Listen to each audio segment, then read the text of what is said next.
Arratsaldeon ikusle zer modu ongi etorri bertan berri albistegira gaur uztailak 4 asteartea, asteragoa egunak utzi dizkigun albistekin.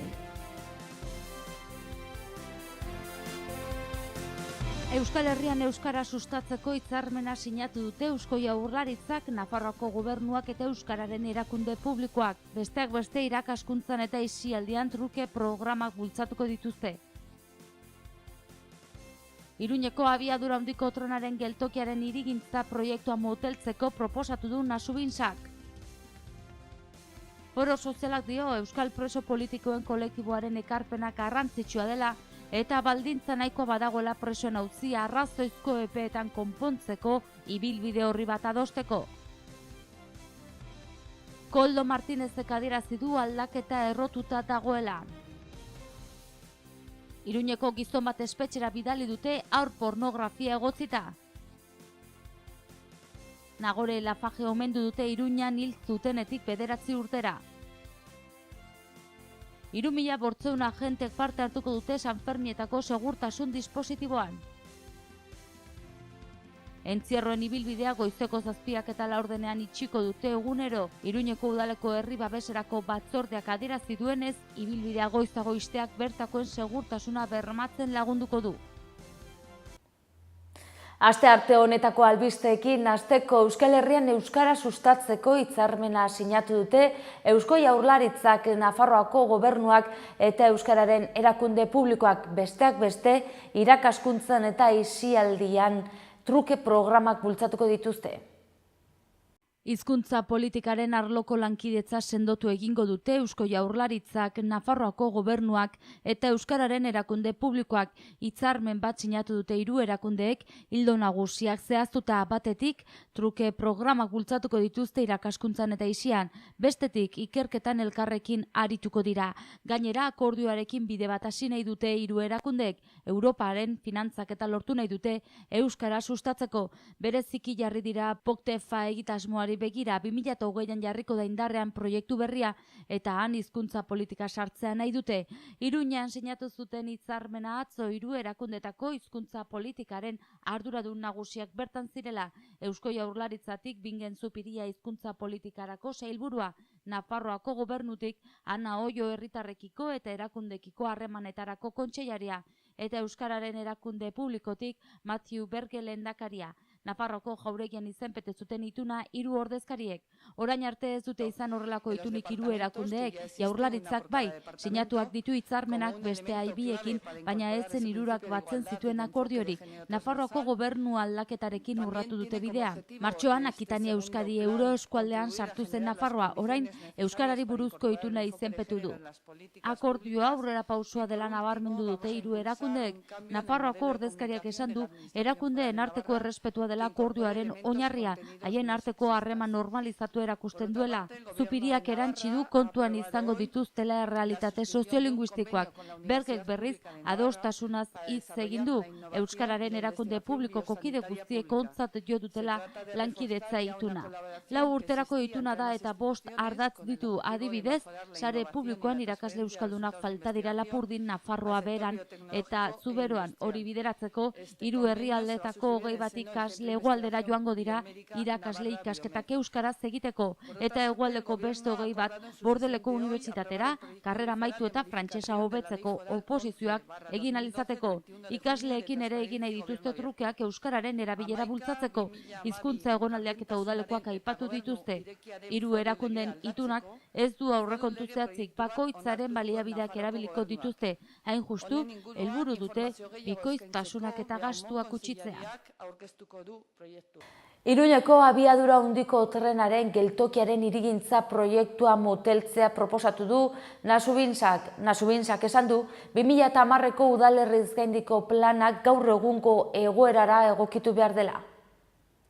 Iruñeko abiadura handiko trenaren geltokiaren inguruan aurreikusitako hirigintza plana ez da egungo egoerara egokitzen. Hala adierazi du Nasubinsa, Nafarroako gobernuko hirigintza sozietate publikoak. UPNek 2010ean udalerriz gaindiko eragina zuen plan bat onartu zuen etxe bakoitz auzorako 9.000 etxebizitza eraiki nahi zituzten geltoki berriaren inguruan. Ordea, kopuru hori ez dator bat egungo beharrekin. Alegia, Nasubinsak aitortu du jatorrian onartutako plana aldatu beharko dela, planaren garapena bidegarri izan dadin. Hirigintza plana atalka egitea da proposatutako aldaketetako bat. 2010ko udalerriz gaindiko eragina duen plana aztertu du Nasubinsak, Nafarroako gobernuak eskatuta. Txostenaren emaitzetan berretsi du plana bete beharrekoa dela, baina gaineratu du molda daitekela unean uneko beharretara egokitzeko. Hildo horretan gaineratu du 2010ko asmoak ez direla egungo egoerara egokitzen. 2010ko urtarrian onartutako planak 2,3 milioi metro kuadro hartu zituen, Iruñeko Zizur eta Zizur Nagusiko udalerriei eragiten die. Esparru gehienean eraikitzeko aukera ere plazaratu zuen. Orduko, Nafarroako gobernuak 9.000 etxe bizitza aurreikusi zituen, 4.065 merkatu librera begira, 2.685 gobernuak tasatutako salneurriekin, eta azkenik 2.250 babes ofizialekoak. 2010ko planak aurreikusi zuen hirigintza egitasmoa fase bakarrean gauzatzea. Nasubinsaren ustez hori ez da bideragarria. Etxe bizitza horiek saltzeak denbora luzea hartuko lukela iragarri du. 15 urte inguru igaro daitezke aurreikusitako etxe bizitza eskariaren arabera. Sozietate publikoako hartarazi du horrek finantzak eta kostu handiak eragingo lituzkela. Edonola ere 2010ko udalerriz gaindiko eragina duen plan aldatzeko baldintzak badaudela azaldu du Nasubinsak. Batetik, etxe bakoizko geltokiaren egitasmoa AHT-aren korridorearekin ertxiki lotuta dagoela zehaztu du, baita gaur egun trenbideak geltokira heltzeko egiten duen itzuliak kentzeko proiektuarekin ere. Alegia, asmo horiek guztiek ezinbestean koordinatuta egon behar dute. Azkenik, sozietate publikoak begia jarri ditu geltokiaren lanak kudeatuko dituen Patzuergoan. Egungo araudira egokitu beharko dela jakinarazi dio. Nafarroako gobernuak eta Iruñeko Zizurko eta Zizur Nagusiko udaleko osatzen dute Patzuergoa. Foro sozialak dio Euskal preso politikoen kolektiboaren ekarpena garrantzitsua dela eta baldintza nahikoa badagoela presoen auzia arrazoizko epeetan konpontzeko ibilbide orri bat adosteko. Euskal preso politikoen kolektiboaren barne eztabaidaren emaitzak mahai gainean izan dituzte bilera batean Foro Sozialeko kideek eta Nafarroako Parlamentuko presidenteak. Euskal preso politikoen kolektiboak asteburu honetan jakinarazi du kolektiboko kideen 73%ak onetsi dutela zuzendaritzak proposatutako ildo berria eta hortaz ontzat jo dutela bide legezkoak eta indibiduala jorratzea. Foro Sozialaren ordezkariek Ainhoa Aznarez Legebiltzarreko presidenteari adierazi diote Euskal preso politikoen kolektiboko kideen erabakiak ekarpen kualitatibo garrantzitsua egiten diola ibilbide horriari eta kuantitatiboki ere balio handia duela erabakia kideen gehiengo zabalaren babesarekin hartu delako. Eztabaidaren emaitzen ondorioz, presoen kolektiboak hartuko dituen ekinbideak bat datoz gizarte zibilak egiten dituen eskaerekin Foro Sozialaren iritziz. Laugarren Foro Sozialaren ondorioak gizarteratzeko Nafarroako eragileekin eta erakundeekin abiatutako harreman dinamikaren barruan batzartu da Foro Sozialaren ordezkaritza bat Aznarezekin Nafarroako Parlamentuko egoitzan. Euskal preso politikoen kolektiboaren eztabaidaren emaitzari buruzko gogoeta azkenunean sartu dute bileraren gai zerrendan, bi alden oniritziarekin. Espe Iriarte eta Juan Jesoria Foro Sozialeko kidek nabarmendu dute prozesuak orain arte ez ezaguna zen adostasun maila eragin duela alderdien artean eta horrek aldeko giroa sortu duela helburu argia dela diote. Ibilbide horria definitzea zentzuzko epeetan eta bide egingarrietatik presoak itzultzeko estrategia diseinatuko duena. Bestalde presoak gerturatzearen alde, lan munduan martxan jarritako ireki dinamikak azken urtean bildu dituen 80.289 sinadura eman dizkiote Foro Sozialeko kideek Aznarezi. Sinadura horietatik 19.800 Nafarroako langileenak dira. Aurrera eginez albisteekin, Koldo Martínez Geroa Baiko parlamentariak adierazi du aldaketa errotuta dagoela. Atzo egin zituen adierazpenok 2 urteko legealdiaren balorazioa egiteko eskainetako prentsaurrekoan. UPN-ren oposizio maltzurraren aurrean aldaketa errotuta dagoela esan du Geroa Baik 2 urteko legealdiaren balorazio egiteko prentsaurrekoan. Nafarroan trantsizioa 2015an hasi zela azpimarratu du Koldo Martínez Geroa Baiko kideak. Izan ere, ordura arte ez zen gauzatuaren ustetan. Aldaketaren gobernutik geroztik, akordioaren, negoziazioaren, hitzarmenaren eta gardentasunaren baloreak mailaren gainean jarri dituztela adierazi du Martinezek. Halaber, aldaketa soseguz egiten ari direla adierazi du, lasai, tentuz, eraginkorki, ausarki, sozialki eta aldi berean sakonki. Iruñeko gizon bat espetxera bidali dute haur pornografia egotzita. Gizonak ustez, sare sozialen bitartez bilatzen zituen biktimak eta gezurren bidez haiekin jartzen zen harremanetan euren konfiantza eskuratzeko. Foruzaingoak 33 urteko irundar bat atxilotu du Nafarroako hiriburuan bertan adingabeak galbideratzea eta haur pornografia leporatuta. Ertzaintzak egindako ikerketa batek abiatu zuen foruzaingoaren operazioa, izan ere, lehenik Gasteizen atzeman zuten gizonaren jarduera eta bertako auzitegian Nafarroan ere ikertzea eskatu zuen adingabeak galbideratze eta haur pornografia delituak egon zitezkelako. Foruzaingoak prentsa ohar batean jakinarazi duenez, gizonak ustez sare sozialen bitartez bilatzen zituen biktimak, tartean 13 urteko neskato bat eta gezurren bidez harremanetan jartzen zen haiekin euren konfiantza eskuratzeko. Hori horrela, geroz eta argazki intimoagoak eta sexualagoak eskuratzen zituen adingaben xalotasuna aprobetxatuta. Batzuetan gizona adingabeekin geratzen zen diruaren edo oparien truke sexu harremanak edukitzeko. Atxilotua Iruñeko auzitegitik pasatu eta zuzenean espetxera bidali zuten. Foruzaingoarentzat garrantzitsua da gurasoek sare sozialen eta interneten arriskuaz ohartaratzea, haurrak eta interneten egiten dutena gainbegiratzea adinean aurrera egin arte. Kontu gehiago utzizkigu gaurko egunak. Atzo Nagore Laffage omendu zuten Iruñan hil zutenetik 9 urtera. Nagore Laffage hil zutenetik 9 urtera omenaldia egin diote Iruñeko kondestablaren jauregian atzo arratsaldeko 7:00. Artista hauek ere parte hartu zuten, Kai Etxaniz, Drogas, Ibakusa, La Txulapotra, Jolis Muñoz, Lorena Jimenez eta Pedro Planillok. Nafarroako auzitegi nagusiak 12 urte eta erdiko espetxe zigorra ezarri zion Ilanesi homizidioa egotzita. Espainiako auzitegi gorenak baieztatu zuen zigorra 2010ean, 9 urteko espetxealdia beteta, 3. gradua eman diote eta espetxera lotara baino ez du joan beharko aurrerantzean. Eta Sanferminen atarian 3.500 agentek parte hartuko dute Sanferminetako segurtasun dispositiboan. Aurtengo Sanfermin jaietan 3.500 agente arituko dira zaintza lanetan, tartean udaltzaina, foruzainak, Espainiako poliziak eta guardia zibilak. Halaber, Alert Cops izeneko aplikazioaren bertsio pertsonalizatua prestatu dute Sanferminetarako. Atzo goitzean segurtasun batzordeak bilera egin zuen eta batzarraren amaieran Carmen Alba, Espainiako gobernuak, Nafarroan duen ordezkariak eta Aritz Romeo segurtasun zinegotziak lasaitasun mezua zabaldu nahi izan zuten. Balizko eraso jihadista baten inguruko hipotesia zabaldu bada ere, biek ala biek nabarmendu dute, ez dagoela inolako arrazoirik ez da seinalerik ere, erasoren bat egongo dela pentsatzeko. Hala ere, zenbait zerbitzu indartuko dituzte esate baterako, errepide nagusietan, Iruñeko sarreratan eta jende asko dabilen festaguneetan kontrolak egingo dituzte. Gainera, ibilgailuen trafikoa mugatuko dute Iruña erdigunean, jardinerak ipiniko dituzte zenbait kaletan, kalitate altuko segurtasun kamerak gehiago jarriko dituzte eta kalez jantzitako agenteek zaintza lanak egingo dituzte jendetsuak diren ekitaldietan. Baliabide materialiei dagokionez helikopteroak ere prest izanen dira. Bestalde giza baliabidei lotuta, genero indarkeriaren biktimei arreta pertsonalizatua ematen adituak diren pertsonak egongo dira, baita delituak saihesteko patrullak eta zezenketan ordena bermatuko duten pertsonak ere. Eta Sanferminetako kontuekin jarraitu zentzierroen ibilbideak goizeko 7 eta 4 itxiko dute egunero. Iruñeko udaleko herri babeserako batzordea jakinarazi duenez, ibilbidea lehenago ixteak bertakoen segurtasuna bermatzen lagunduko du. Iruñeko udaleko herri babeserako batzordeak 2017ko Sanferminetako plan berezia aurkeztu du.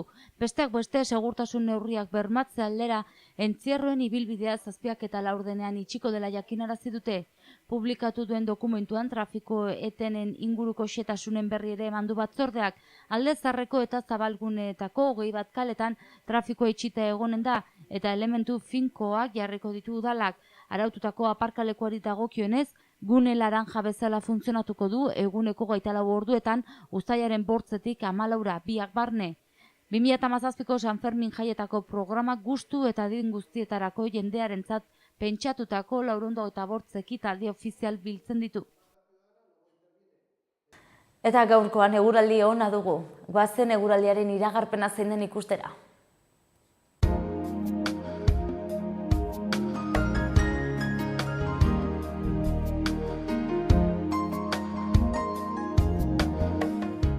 Gaurkoan uztailak 4 bero-hodeiak garatzen joango dira Nafarroa osoan eta gaualdean zaparrada txiki ertainak eta trumoitsuak bota ditzakete. Hego-ekialdeko haize ahul-bizia ibiliko da eta tenperaturak berdintsu mantenduko dira. Iruñealdean hodeiak sortuko dira ere eta zaparrada trumoitsuak emateko posibilitateak daude. Hego-ekialdeko haize ahul-bizia ibiliko da eta 33 eta 33 gradu arteko tenperaturak izango dira. Baztanen hodeiak ugaritu egingo dira eta baliteke zaparrada trumoitsuak botatzea. Hego-ekialdeko haize ahul-bizia ibiliko da, egunaren bigarren partean ipar-mendebaldera aldatuko dena eta 33 graduko minimak eta 29 graduko maximak utziz. Bihar Iruñealdean eguna lanbroa eta lainoarekin hasiko da, baina gero zerua zabaltzen joango da. Azken orduetan indar hartuko duen hego-ekialdeko haize ahul-bizia ibiliko da eta tenperaturak asko igoko dira. Baztanen goiza lainotsua izango da bihar, baina ondoren hodeiak desagertzen joango dira. Hego-ekialdeko ahul-bizia ibiliko da, tenperaturak nabarmen igoz. Uztailak 4 asteartea, hauexe dira gaurko egunak utzizkigun albisteak.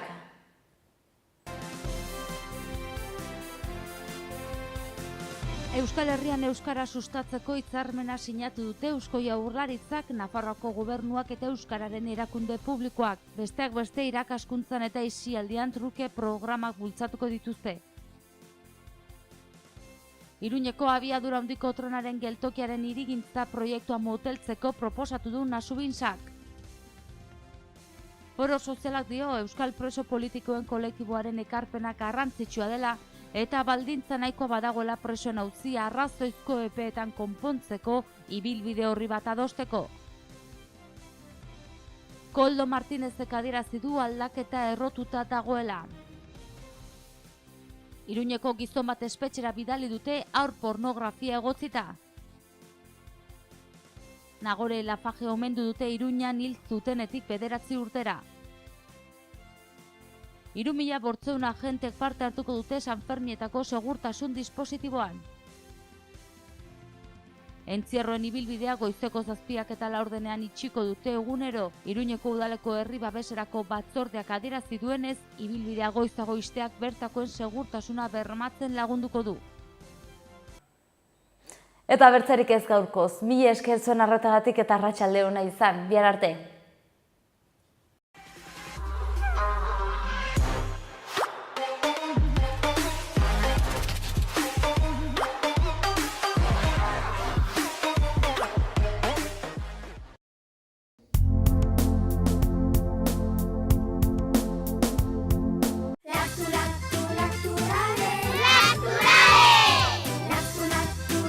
Laktu jogurta, astindu eta edan.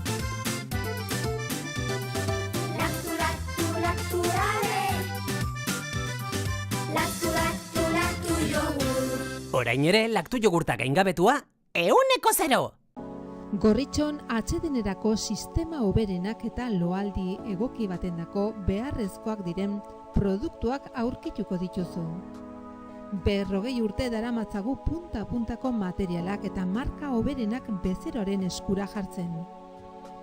Deskansatzeko sistemetan aditua gara, sofak, koltsoiak, somierrak. Hurbildu eta eskuzabali jasoko zaitugu. Iruña, Gorritxo. Erratzun kanpin baztan oporretan deskansatzeko eta ongi pasatzeko 4 izarretako kanpina. Ingurunez zoragarrian eta lasaian. Ondarribi eta Donibane Loitzuneko ondartzetatik 3 ordu laurden eskasera, baztan kanpina. 100 metro kuadroko 150 partzel esiak eta itzalarekin, argindarra eta ura zornitutakoak. Heldu eta umentzako 2 igerileku, jolastoki, ostatu, jatetxe, supermerkatu, padel pista, squash, petaka eta pinpon. Mediku zerbitzu 150 metrotara erratzu herrian bertan. Erratzun baztango bihotzean baztan kanpina. Gipuzkoako Tolosaldean, Leaburu herrian, inguru aldapatsu bezain politean kokatua dago Mahala baserria. Bertan ekoiztu eta elaboratzen dira hainbat esneki eta txerriki. Hasi gazta eta jogurretatik eta txorizo eta urdaiazpiko onduetaraino. Baserritik bezeroaren ganaino zuzenean iristen dira produktuak, modu naturalean eginak dira. Beraz, benetan, produktu osasuntsuak konsumitzeko aukera ematen du Mahalak, eta goxo-goxoa gainera. Jan Baserritik. Gure lurreko larre gozotik, nator zuzenean. Zuretzat esneki bihurturik modu naturalenean.